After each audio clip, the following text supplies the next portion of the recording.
सोचिए, एक ऐसी लड़ाई जो जमीन पर नहीं, आसमान में नहीं, बल्कि उस दुनिया में लड़ी जा रही है जहां सूरज की रोशनी भी नहीं पहुंचती, समुद्र की गहराई में। और इस लड़ाई के हथियार सिर्फ टॉर्पीडो नहीं, बल्कि हाइपरसोनिक मिसाइलें, एई से चलने वाली भूतिया पनडुब्बियां और हैकर्स जो दुश्मन की न्यूक्लियर सबमरीन को कंट्रोल कर सकते हैं। दोस्तों, 2025 में अंडर वाटर वॉरफेयर का चेहरा बदल रहा है। अमेरिका, रूस, चीन, ब्रिटेन, ऑस्ट्रेलिया सब पानी के नीचे एक अदृश्य हथियारों की दौड़ में हैं, और इसके नतीजे इतने बड़े होंगे कि आने वाले दशकों की जंग का रुख बदल सकते हैं। आज के वीडियो में हम आपको ले चलेंगे इस अंडर सी आर्म्स रेस के 5 सबसे खतरनाक और ताजा अपडेट्स पर। अमेरिका की नई Virginia class block VI submarine जो हाइपरसोनिक मिसाइलों से लैस होगी, ब्लॉक वी का 400 टॉमाहॉक सल्वो यानी एक साथ 400 मिसाइलें दागने की क्षमता, ब्रिटेन का प्रोजेक्ट सीटस और ऑस्ट्रेलिया का गोस्ट शार्क क्रूलेस एआई चालित पनडुब्बियां, यूक्रेन द्वारा रूस की बोरेई ए न्यूक्लियर सबमरीन पर साइबर हमला और यूएस नेवी का स्पेसएक्स स्टाइल यूयूवी डेवलपमेंट, पानी के नीचे ड्रोन बनाने का बिल्कुल नया तरीका। लेकिन ये सब मिलकर भविष्य की जंग में क्या बदलाव लाने वाले हैं? और सबसे बड़ा सवाल, क्या ये हथियार सिर्फ रक्षा के लिए हैं या किसी बड़ी आने वाली टकराव का संकेत? आगे बढ़ते हैं और सबसे पहले देखते हैं वो सबमरीन जिसे अमेरिका अपनी पानी के नीचे की सबसे तेज और दूर मार करने वाली सीक्रेट वेपन कह रहा है। कल्पना कीजिए, आप समुद्र की सतह पर हैं और 300 मीटर नीचे एक मशीन चुपचाप तैर रही है जो किसी भी क्षण हजारों किलोमीटर दूर दुश्मन पर हाइपरसोनिक मिसाइल बरसा सकती है। ये है यूएस नेवी की Virginia class block VI submarine 2025 की सबसे high tech under water killer. America ने 2026 डिफेंस बजट में SSN 814 पोटोमैक और SSN 852 नॉरफोक का ऑर्डर दिया है। मार्च 5 से ऊपर की रफ्तार, sea bed warfare tools, advance sensor, under water drone network इसे पानी के नीचे का एयरक्राफ्ट कैरियर बनाते हैं। ये टॉर्पीडो, मिसाइल, सेंसर और केबल डिसेबल कर सकती है।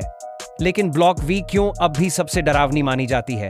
दोस्तों, अगर ब्लॉक वीआई को पानी के नीचे का हाइपरसोनिक हंटर कहा जा सकता है, तो ब्लॉक वी को आप समझिए underwater missile barrage machine. Virginia class block V submarine में एक खास एडिशन है, वर्जीनिया पेलोड मॉड्यूल VPM। ये सबमरीन के बीच के हिस्से में 4 बड़े लॉन्च ट्यूब जोड़ता है और हर ट्यूब से सैट टॉमहॉक मिसाइलें लॉन्च की जा सकती हैं। मतलब एक ब्लॉक वी सबमरीन अपने पुराने वर्जन की तुलना में मिसाइल कैपेसिटी को 12 से बढ़ाकर सीधे 40 कर देती है। अब जरा ये सोचिए, अमेरिका कुल 10 ब्लॉक वी सबमरीन बनाने वाला है। अगर ये सब एक साथ ऑपरेट करें तो ये 400 टॉमाहॉक क्रूज मिसाइल्स एक ही समय में लॉन्च कर सकती हैं। 400 मिसाइलें इतनी जबरदस्त फायर पावर कि एक छोटे देश के पूरे डिफेंस इंफ्रास्ट्रक्चर को मिनटों में तबाह कर सकती हैं। टॉमाहॉक मिसाइलें सिर्फ पावरफुल नहीं, बल्कि बेहद सटीक भी होती हैं।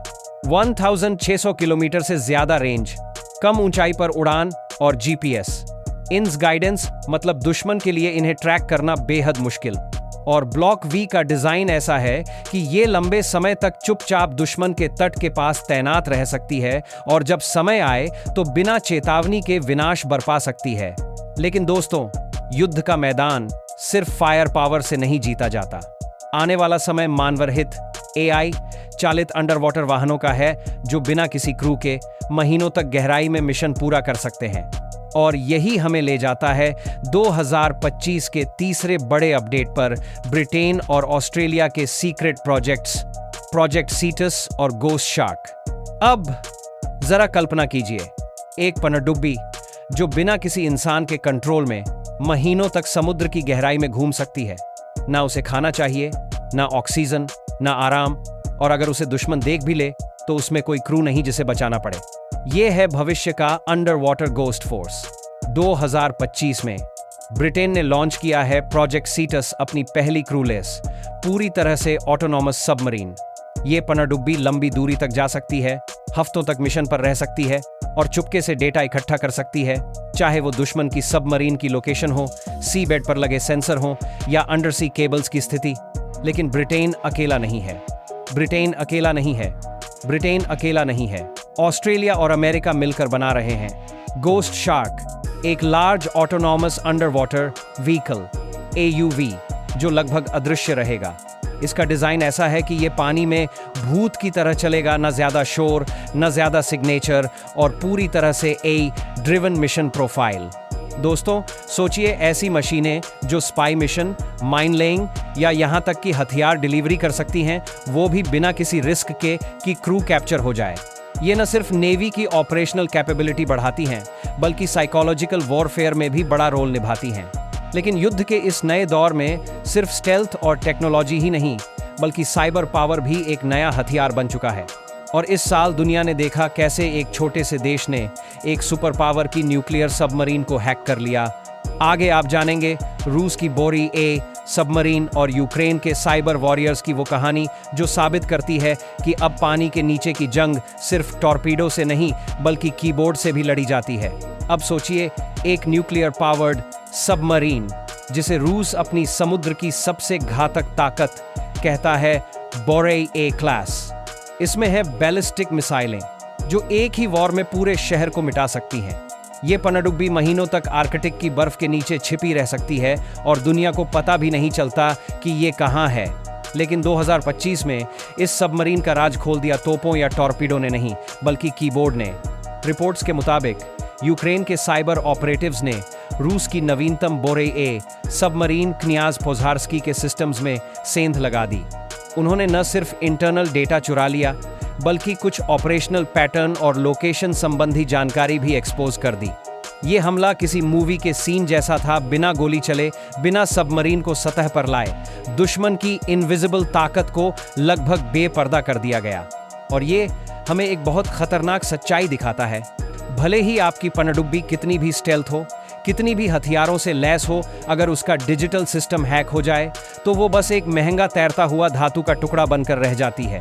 रूस के लिए ये सिर्फ एक टेक्निकल फेलियर नहीं था, बल्कि एक स्ट्रेटेजिक झटका भी था, क्योंकि अब उन्हें पता है कि उनकी पानी के नीचे की डिटरेंस कैपेबिलिटी को भी साइबर स्पेस में चुनौती दी जा सकती है। लेकिन दोस्तों, जैसे जैसे ये खतरनाक घटनाएं बढ़ रही हैं, अमेरिका अपने अंडरसी हथियारों के डेवलपमेंट में एक बिल्कुल नया रॉकेट स्पीड अप्रोच अपना रहा है, जिसे लोग कह रहे हैं the SpaceX approach to underwater drones. तो दोस्तों, 2025 में अंडर वाटर वॉरफेयर का चेहरा बदल चुका है।